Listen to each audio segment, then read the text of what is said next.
Hello and welcome back to Watching Brief for the week of the 30th of May 2022.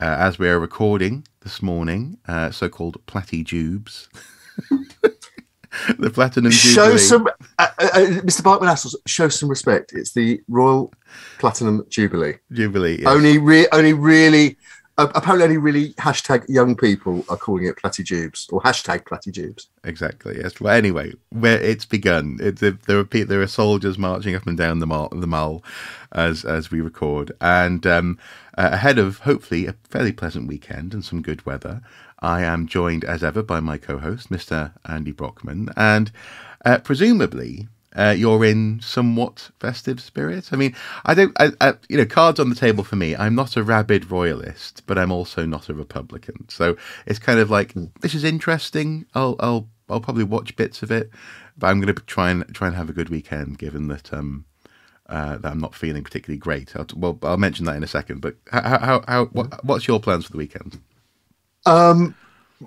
We're having an extended weekend, basically. Yep. I was just saying, I was having a coffee outside just now with my partner. I mean, we were just saying that it's really weird to be sat here on a Thursday morning feeling like it's a Saturday morning. Yeah. Because what they've done is put two bank holidays together, and one for the Jubilee and one which would have happened on Monday. They've moved it back to today so that we get basically a long weekend. Yep. And in terms of what it's about, I don't know. I'm like you. A grown-up country will probably have an elected head of state, but then a grown-up country wouldn't have imposed sanctions on itself through Brexit. So, indeed. If nothing else, we are a country that loves nostalgia. I think so, and I think there's a serious historical point that somebody was making on a radio program I was listening to yesterday, which is that for the likes of you and me, we've had quite a few because the Queen Elizabeth II, has reigned for so long. Mm-hmm. There have been a number of jubilees, certainly in my lifetime, from the 25th. And there are very few people in this country who remember the previous monarch, the Queen's father, George VI. Yes, yeah, increasingly few. So, and also. Because of the way age works, if Prince Charles came to the throne tomorrow, he'd be around about 100 by the time he had his 25th anniversary. So we're unlikely to see the same. I'm certainly not going to see the same thing again in my lifetime. Yeah, and it's interesting. So this does mark 70 years on the throne for Queen Elizabeth II, and in that sense, it's absolutely historical. And the reason why I giggle there is just that the whole world knows what you mean when you say the Queen. She's been around for so long that, as you say, most people, not only in this country but also globally, know nothing else in terms of this long-lived head of state who's met everyone. Basically, she's probably the most photographed human being on the planet. She's an astonishing person. So, that's what I mean by I'm interested in this. I'm fascinated. by it. Yeah. Definitely. Yeah. And the fact, in historical terms, the first prime minister she worked with was Winston Churchill, who was born, in the 1870s. Yeah.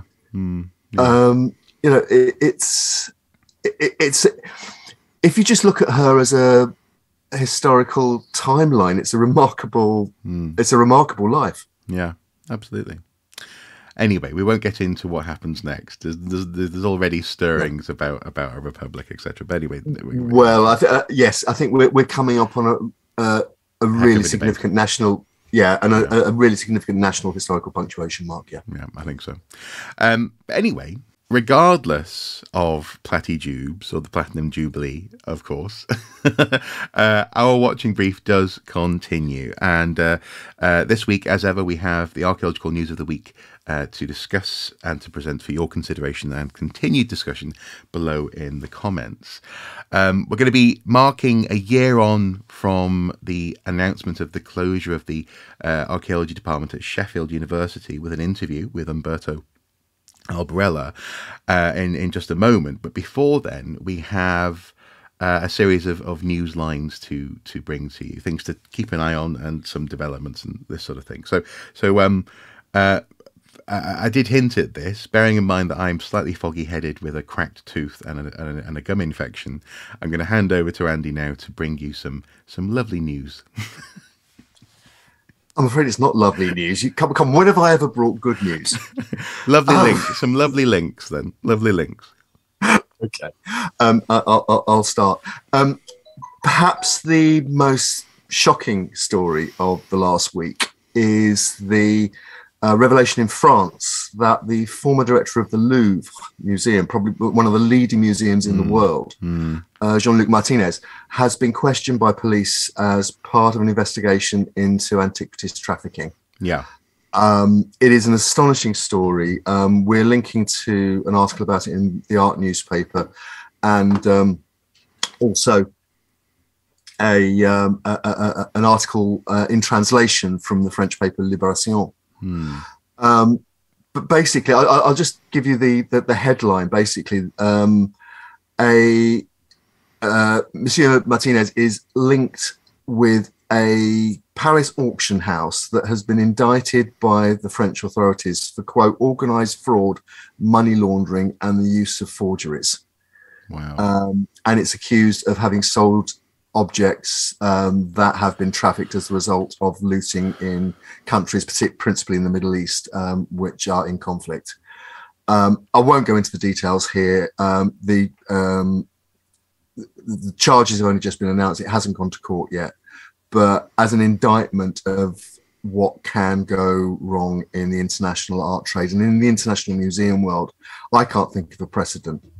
It's very disturbing, and I think hopefully will prompt some soul searching in the auction community, and certainly action on the part of the authorities and on the part of expert bodies. Well, I mean, we should we should probably point out that this is in the context recently of places like New York reducing regulations surrounding auctions and auction houses, which we talked about on Watching Brief recently, indeed. Yeah, but also as well, I hate to say it, but this absolutely is problematic for ongoing conversations about the quote unquote rights, or certainly the legal standpoint of, you know, the great Western museums, you know, London, Germany, Berlin, Paris, so on and so forth, to hold on to their collections. If people at the top of the Louvre are allegedly involved in these sorts of activities, it undermines moral authority. Any attempt at moral authority that these museums attempt to project to the world. Absolutely right. And this is an international story. I mean, one of the charges is, for example, that objects with, shall we say, questionable provenances were sold at by a Paris company to the Metropolitan Museum of Art in New York with allegedly false documents, and the transactions were worth 2.5 million euros. Right. And also, this isn't a Hobby Lobby either. This isn't a Hobby Lobby. These are the professionals. Yeah. These are the professionals. Yeah. National museums. Yeah. Yeah. Okay. Yeah. What's next? A more local museum story, and people might remember we talked initially, I think earlier on this year, about the proposal to axe curatorial jobs and other jobs at the Potteries museums in Stoke-on-Trent. Yeah. On the Welsh borders. Mm-hmm. One of the world centres for in the Industrial Revolution for industrialising the process of making pottery and exporting pottery all over the world. People might be familiar with the famous Wedgwood family and so on. Stoke-on-Trent City Council had proposed restructuring its museum services, and which included cutting curatorial jobs at their museums and closing their museums, and except for filming purposes. There's a series on British TV at the moment called I think it's Great British Pottery Throwdown or something like that. Oh, thank goodness. Which they film at the Potteries Museum. And they've seen pound signs flashing in front of their eyes on account of this. Yeah. Quite how many feature films featuring pottery? There's already been a recent one about Clarice Cliff. So the well of potential pottery filming might be quite shallow, but anyway, we'll come to that another time. Basically, after consultation, they have put a stay on closing down or removing curatorial jobs. But a dozen other people have lost their jobs. And one of the long-term volunteers, a man called Phil Rowley, is quoted by the Museums Association on the Museums Association website in an article about this, saying that, quote, "I believe the City Council has acted unethically in several ways regarding these cuts, and I believe this must be brought to the attention of the public." It's a controversy that is going on and on. They were trying to save around £500,000. Rowley added, "The council has treated its staff with complete contempt, and the whole thing is an absolute disgrace." And he thinks it's unlikely the council will meet its target of at least 125 grand a year from media hires. He alleges that no film company has sent scouts to the site for any new project in the last year. Yeah. So it's a story to watch. It's like a lot of these stories about local museums which have national and international importance, which pottery museums do. There's a real disconnect between how what their importance and how they're funded. And at some point that's going to have to be addressed, or museums like this are going to be closed with all the questions about the pool of objects and expertise that they represent. And pointedly, the Museums Association add that the Stoke-on-Trent City Council didn't respond to any requests for comment. No. That said, though, if they're lucky, do you remember the plans for the Ancient Aliens theme park in Blackpool may come about? So within an hour's drive, I think you'd be able to go from there and then maybe visit the potteries. But no, in all seriousness, it's a shame. It sounds as though it was a bit of a concession to looking after some bare minimum standards in terms of curation of stuff on site. But if they're not getting scouts for filming, maybe they need to rethink their model and possibly start promoting it as an internationally significant heritage site, especially for the development of modern ceramics. One of the criticisms of Stoke-on-Trent was that they spent a lot of money, for example, on a Spitfire exhibit in the local museum, because R.J. Mitchell, Reginald Mitchell, who designed the Spitfire, was born in Stoke-on-Trent. Right. So there was a definite local link there, but the argument was they got their priorities wrong. People make difficult choices in these circumstances. As I think the fundamental issue is you've got museums of international importance that are funded by local authorities who are under increasing financial pressure, and there's very that at some point sticking plasters have been placed. At the moment, the curators are still in jobs, although a lot of their support staff are gone. At some point at Stoke and in other places, this is going to have to be sorted out, or there's going to be a nasty crash. Yeah, and not just a Spitfire crash. Is there anything else that we should be keeping an eye on then? Actually, there's a lot of news lines that are coming out this week, but I'll leave you really with two more very brief ones.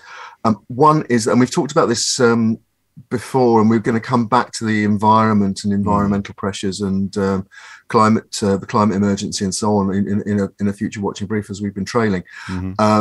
But last week a committee of British MPs, the House of Commons Environmental Audit Committee, alleged that in their view the government's recent decision to relax planning rules might lead to an unintended increase in the demolition of buildings.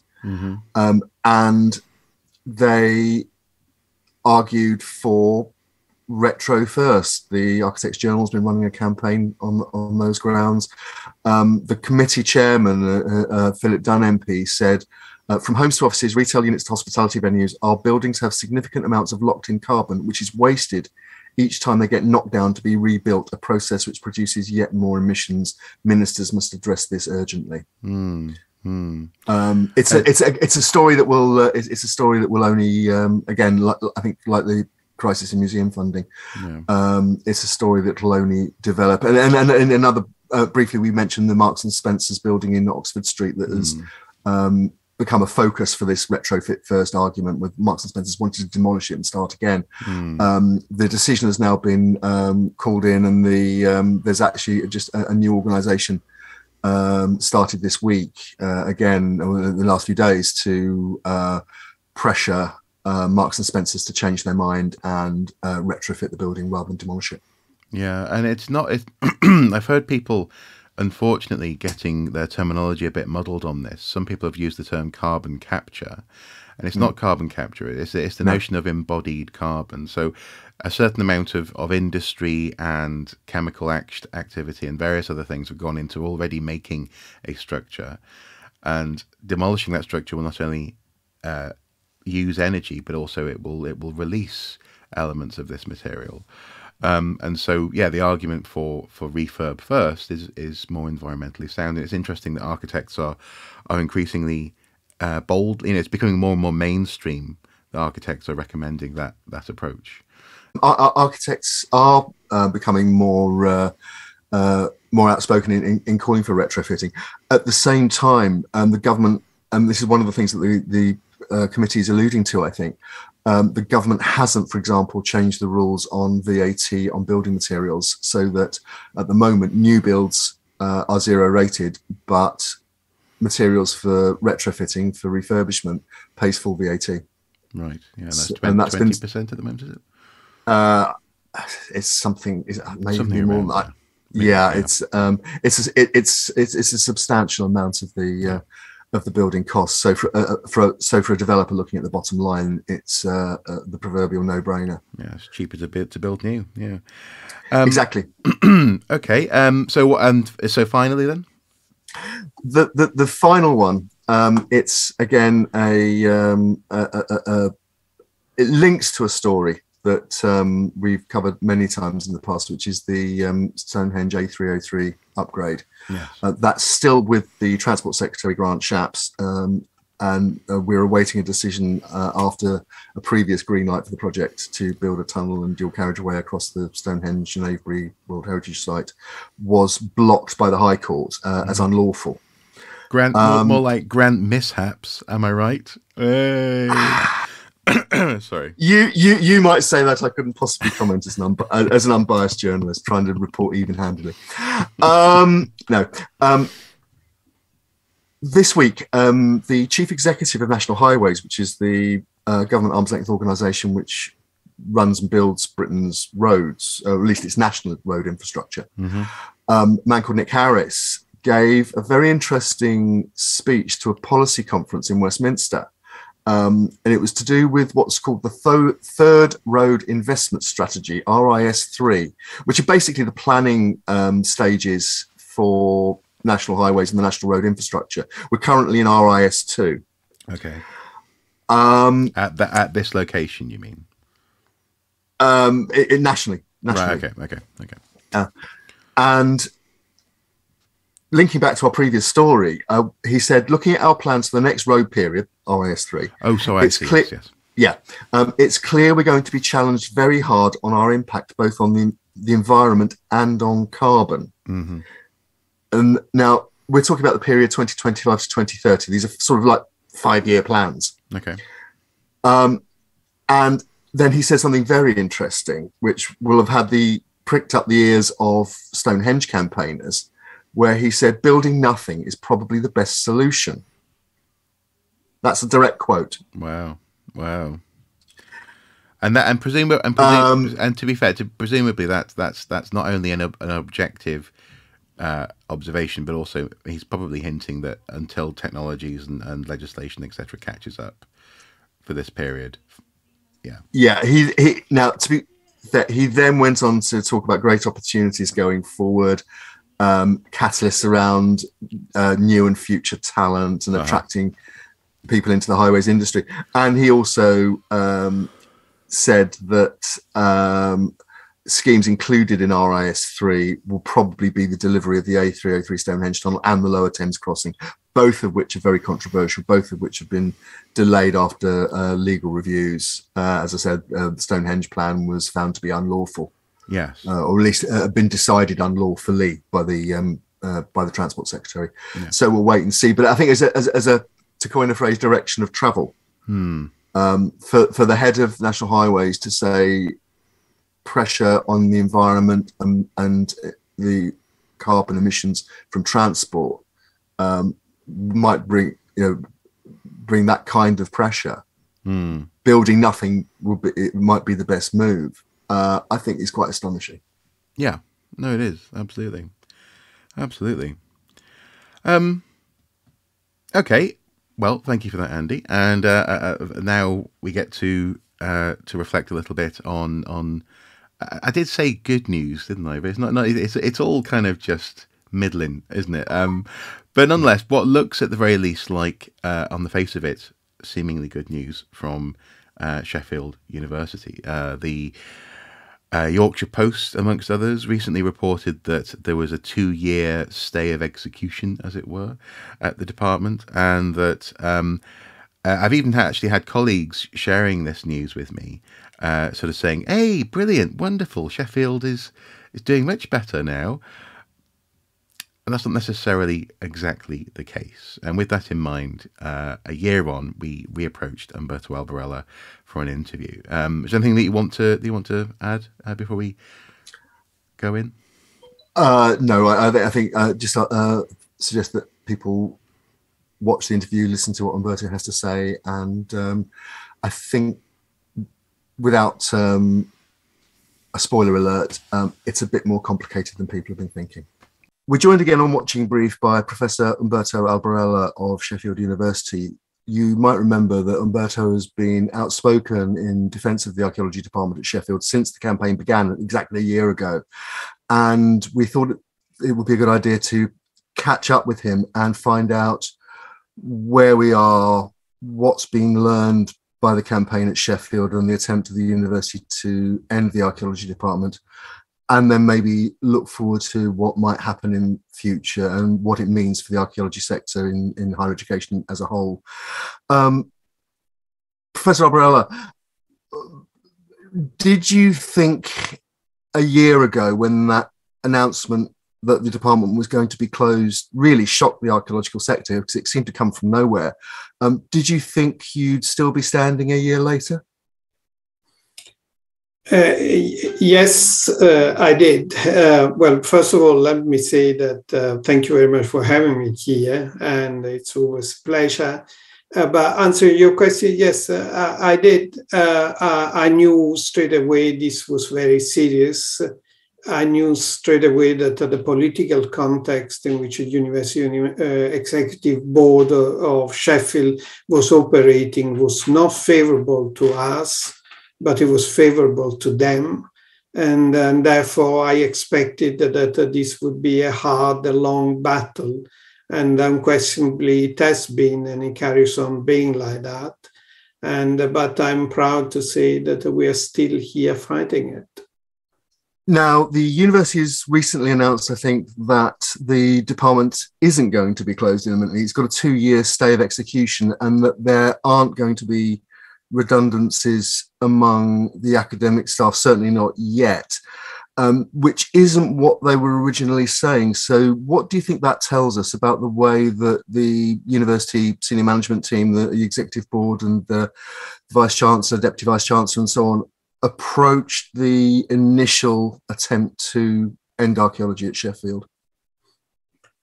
Well, I think there are too many elements probably to learn from that. One is that the university decided to close the department, but they had absolutely no clear plan of where they were going with that. And they soon realized all the difficulties which are connected with closing the department. I mean, clearly the decision was not financial, it was not educational. It was a decision that was made to respond to political pressure. I'm absolutely convinced of that. And therefore, it was a bit like Brexit. Let's do that, and then we'll see what happens. And so, obviously very disappointing in terms of the ability of management of basically managing the university in a proper way. We knew that, and we have had the confirmation that they just had no idea what they were getting into. The second thing that we have learned from that is that it's always worth campaigning for what you think is right.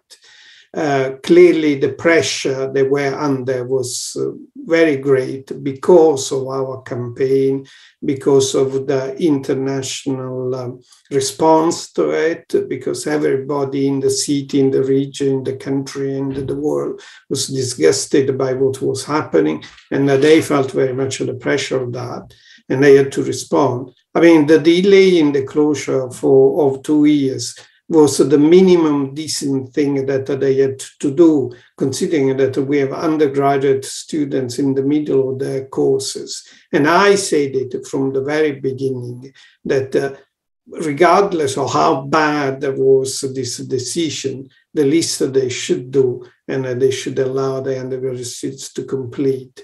And they really dragged their feet for a very, very long time before they came to the same conclusion as myself and the campaign, although obviously they never acknowledged our contribution to that decision.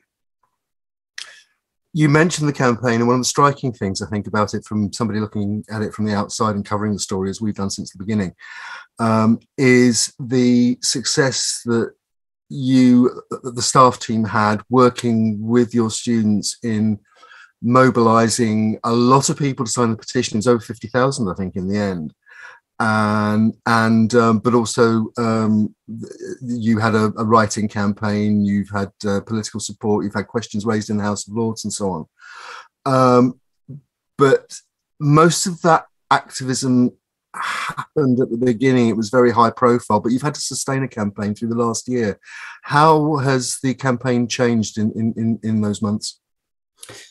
I think the campaign, as you would expect, because of that always happens with political campaigns, has changed. Obviously, the great momentum of the first few weeks could not be maintained. It was impossible because it was too great a demand on our time. And the other thing that I think it's a little bit sad to see is that clearly the nastiness of the action or the assault that we have been subjected to has created a widespread element of disillusionment and depression among both staff and students. And clearly that has affected in some way the campaign detrimentally.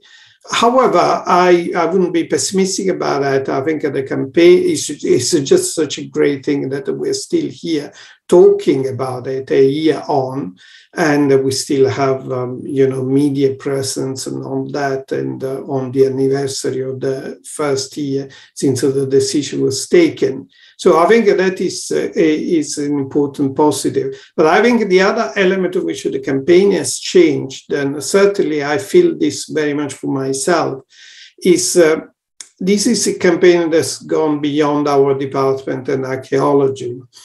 I mean, as far as I'm concerned, if I'm going to be moved to biological science myself or with my team, I think it's very bad for the discipline of archaeology, but we can survive on that. However, what is really, really important is that we are now very much raising the issue of governance in the university. I mean, who are these people at the moment managing universities across the country, and who are they following orders from? And what is the consequence of this for higher education in this country? These are big, massive issues that we are dealing with now. And I think that's one reason why the campaign has kind of changed in raising more and more the issue of what is really valuable in higher education and what we as students and staff should do to respond to these actions, which are very, very destructive, carried out by people who are by and large profiteers. And picking up on that, as we sit here, we're in the middle of the University and College Union, UCU, your academic union, Four Fights campaign. There are some pretty ugly disputes going on where university senior management teams are docking 100% of pay for people who have threatened to take part in a mandated, balloted for marking boycott, for example. In other places, there's a more piecemeal approach. And just in the last few weeks, we've seen a swathe of cuts being announced in primarily humanities departments. I'm thinking of Roehampton, I'm thinking of Wolverhampton, and others, Leicester and others. How do you maintain the campaign for archaeology at Sheffield when there appears to be severe pressure, shall we say, on academics and particularly arts and humanities courses across the board in UK higher education? Well, I think that this links with what I was saying before, that basically our campaign to save our department is very much the same thing as this broader campaign against these cuts and this attack on higher education that you have been talking about. It's the one and same thing. It's for us that specific issue, the Department of Archaeology at the University of Sheffield, is clearly been part of this broader problem. And so therefore, I personally fight on both fronts, and I see them as very much the same. And unsurprisingly, the University of Sheffield management has gone for the jugular as other universities management have done, and they are deducting 100% of our salaries, or at least they're threatening that for our marking boycott.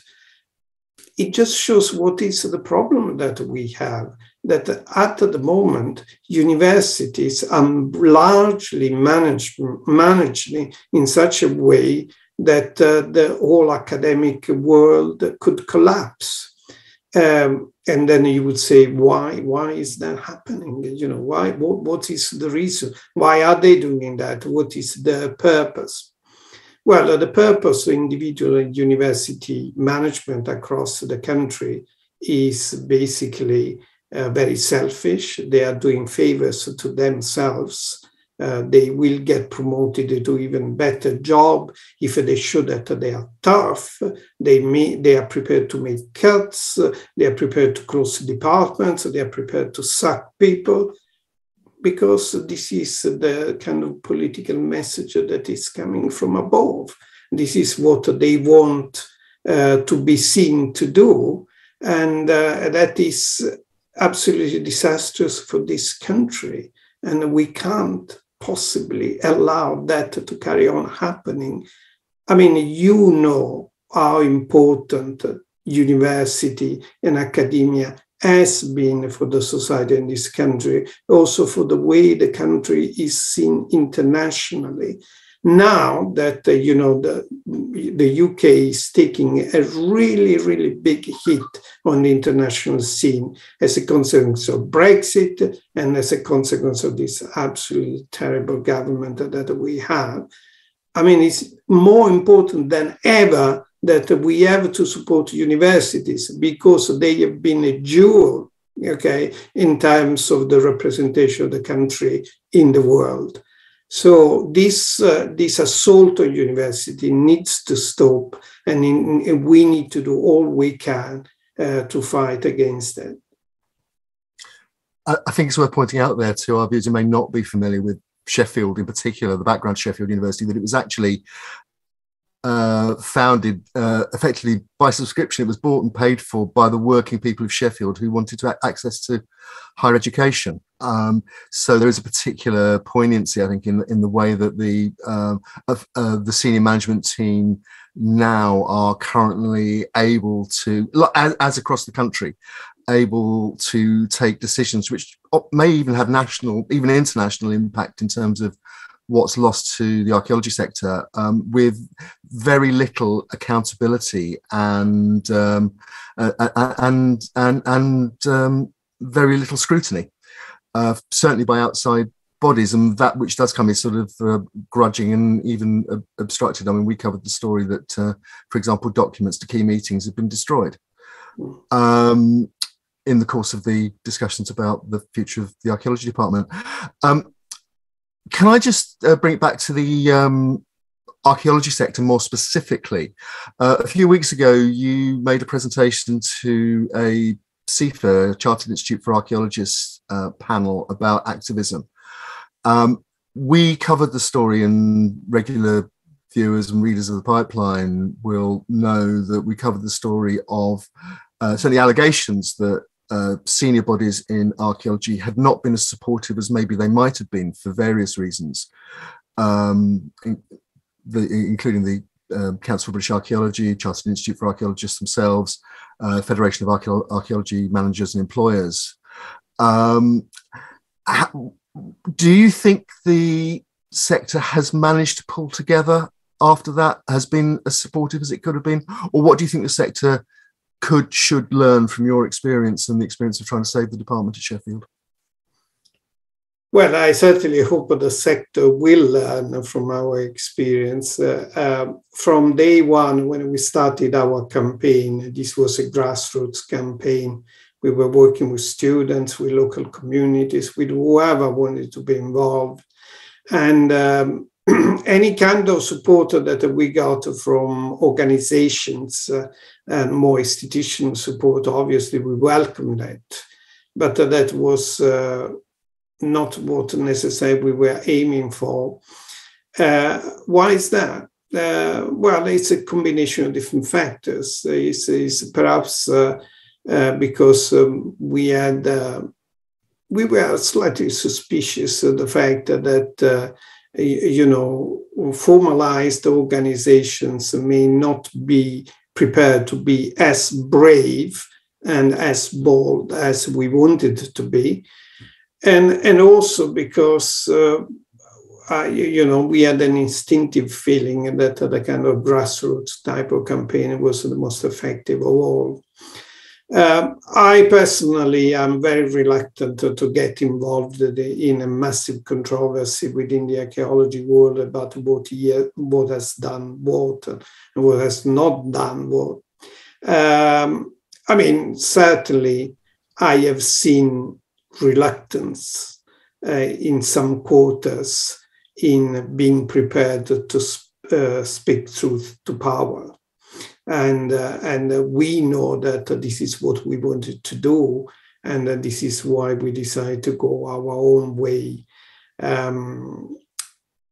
So I think, I hope that the lesson that is learned is that please do not wait for the people in institutional positions to give you the go-ahead. If you see injustice, if you see something that is not wrong, you have power. You have power as individuals, and you have power as communities of students and staff. And this is how we saw ourselves.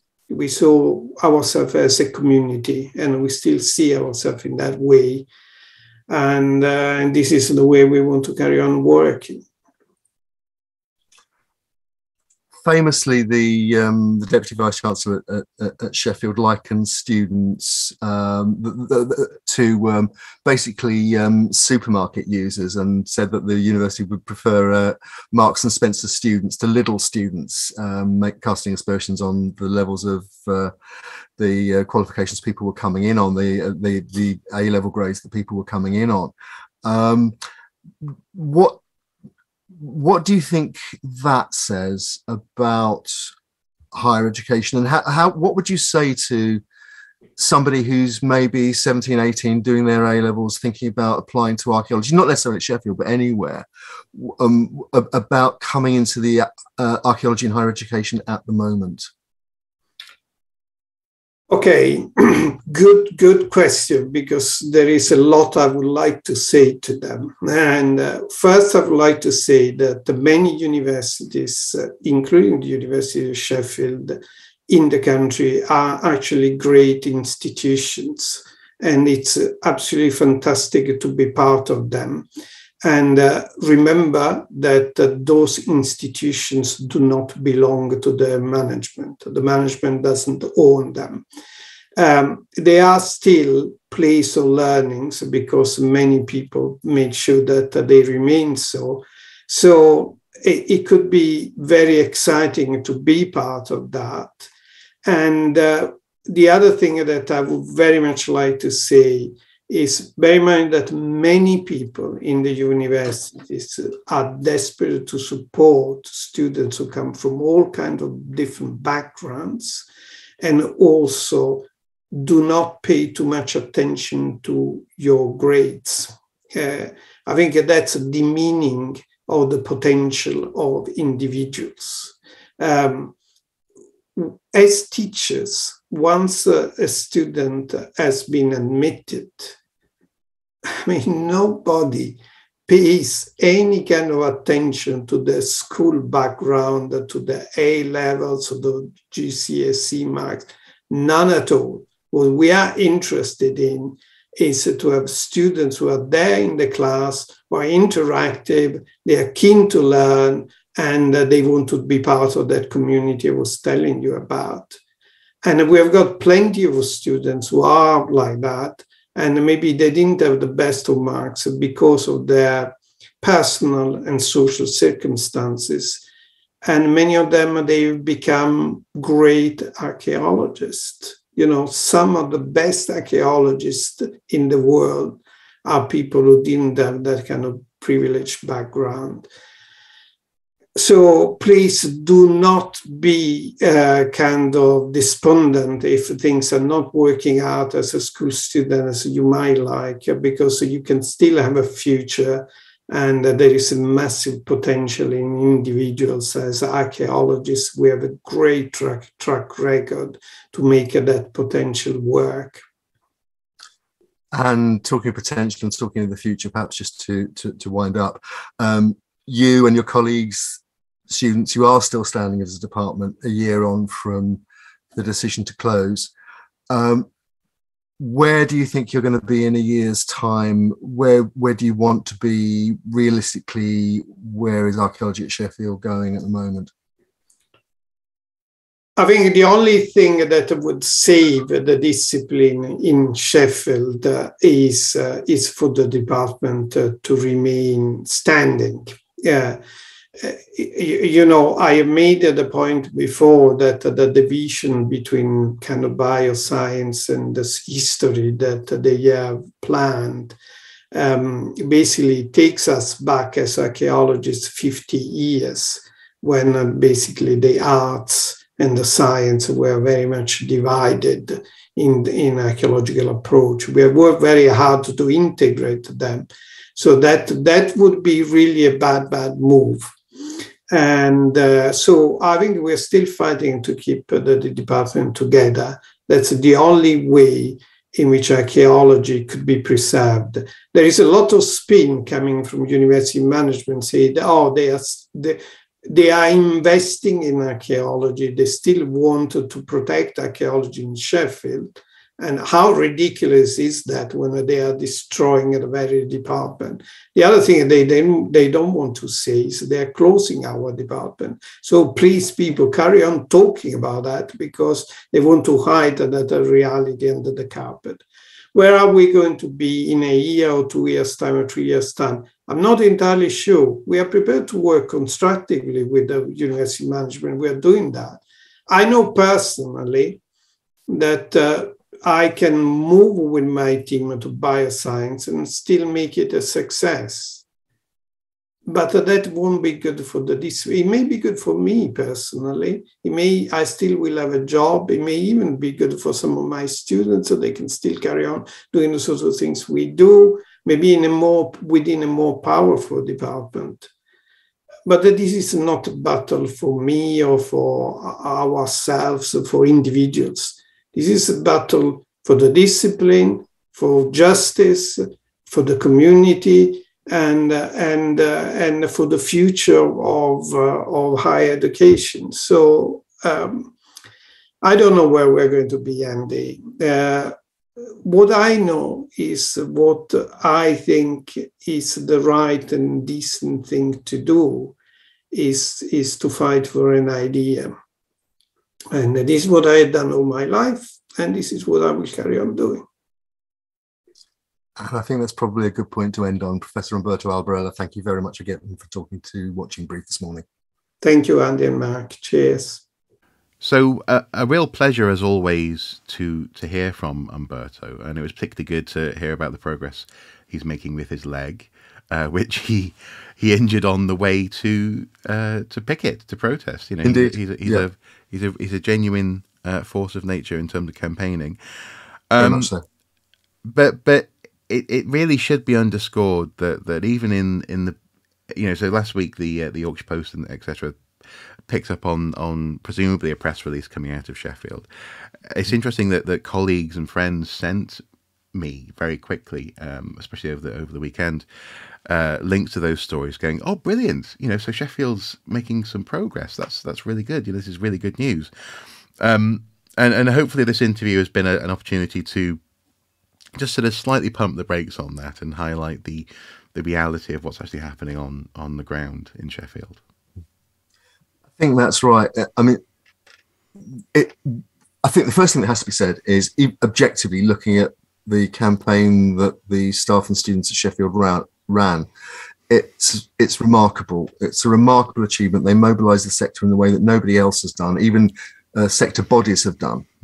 Certainly in my experience. You know, petition approaching 50,000, interventions in the House of Lords, as we talked about. But the bottom line is, the only archaeologists training at Sheffield at the moment are postgrads and undergrads who are being taught out. There's no recruiting at undergraduate level. The department is still going to be closed and dispersed across the university in 2 years' time, albeit academic jobs at the moment are safe. The staff have been told. And the implications for the sector in terms of how archaeology is regarded in higher education, and with Sheffield as a world-recognised exemplar, being a case study, it's still to be worked out. And I think people just have to be realistic about what's going on. Well, and the thing is, you when we were writing the agenda for this this week, you said that essentially the Sheffield department is dying from the feet up. You know, as you say, there were no undergrads now. But then also as well, one has to ask the question: what if someone doesn't want to be an archaeologist by training and in work, but working in a department that's not technically archaeology? You know, the quality of that job, the nature of that career has to be a question mark there. And presumably Sheffield therefore can say, "Oh, we've kept the teaching staff on." But if the teaching staff, for the good and the health of their mental well-being and also, frankly, their career, moves on to another university, I can't imagine Sheffield will rush to refill that position. I mean, I'm speculating there, but it's definitely not. It's not healthy. It's not good for the health of archaeology at Sheffield in that sense. Well, certainly that's that idea that it will be death by 1,000 cuts was current and has been current throughout the campaign. I've heard it from a number of different members of staff at Sheffield who I've spoken to, and it has to be said as well that there has been no coherent response from sector bodies to try and to develop a strategy to, what is archaeology in higher education? What does the sector need? There are various inputs from CIFA, FAME, CBA, and other groups, expert groups, and so on, often asking for slightly different things. And there has been no coherent response. In response to two things, really. First of all, an absolutely focused campaign on the part of the university to get its way. People might recall we covered a story where it was alleged that notes for a key consultation meeting with students had actually been destroyed, contrary to the university's retention policy. Well, actually, people had been admin had been instructed to destroy them. Indeed, yeah. Indeed. And there was the famous instance where the Deputy Vice-Chancellor likened students to various supermarket outlets. I had nothing wrong with LD. Nothing wrong with absolutely. Absolutely. And I would point out, I mean, obviously the university would say that they were responding to sector conditions, to conditions set by the government, to funding levels set by the government, and pressure, demographic pressures, where archaeology is a declining subject. Yes. Obviously, that was extremely controversial, and other people have argued strongly that that's a mistaken view. Yeah. Indeed, as the department did, very vociferously. All I'd say in the end is, to our viewer who cares about archaeology in higher education, look at the Sheffield story. There are strong suspicions, and particularly with the current bonfire of the humanities, that it won't be the last department that faces this. Since the Sheffield story broke, Worcester has gone, Chester dodged the bullet so far. There are probably others that, if anybody knows about departments that are under threat, DMs are open as always, in confidence. But look at where this story came from. There's a lot of material online. There are stories that we covered, both on Watch Your Brief and in the pipeline. And most recently, Professor John Collis wrote an open letter, which was published by the European Archaeological Association, which is a very concise upsum of how we got to where we are, the implications for the sector. And I do urge people to read that. And, it's not over, but the direction of travel isn't optimal. No. And speaking of which, all relevant Watching Brief and pipeline links will be below, along with other pertinent things to check out. The EAA link there and everything else. So do give them a look. I think we probably need to bring this Watching Brief to a close. I think I need to go and lie down somewhere. But it's been. I think it's been worthwhile doing. I mean, it's been an odd week for me, certainly. But even as we approach the Platinum Jubilee, and it is, as I say, it's literally underway now. We wanted to highlight this interview and a year on from Sheffield, and I'm glad that we did get the chance to. Thank you guys for watching. Do comment below and have a great weekend. Until next time, do take care. Bye bye. Bye bye. Okay, there we go. Well done. Well done.